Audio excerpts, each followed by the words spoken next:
Homeopathic remedies are different from other preparations based on plants, so they're not like traditional Chinese medicine or anything containing herbal ingredients you can actually measure. What makes these homeopathic remedies different is the way they're prepared. Homeopathic medicine is based on the principle of diluting substances. We're going to use this blue liquid and take 1 part and then add it to 99 parts of water and shake. And that process is repeated again and again and again. But scientists say there's now so little of the original substance left in this that essentially it's just water. So MPs called in scientists and homeopaths to question them. Do they work beyond the placebo effect?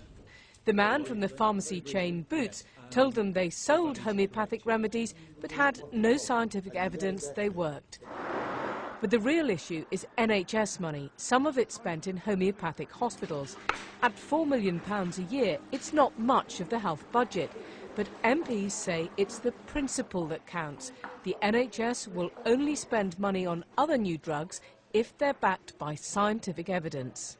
Here we have a sum of money which is being spent by the NHS for which there is no evidence base at all. And so this is a fundamental point of principle as to whether in fact we are actually hoodwinking individual patients, that we're being given a treatment which the NHS knows does not work.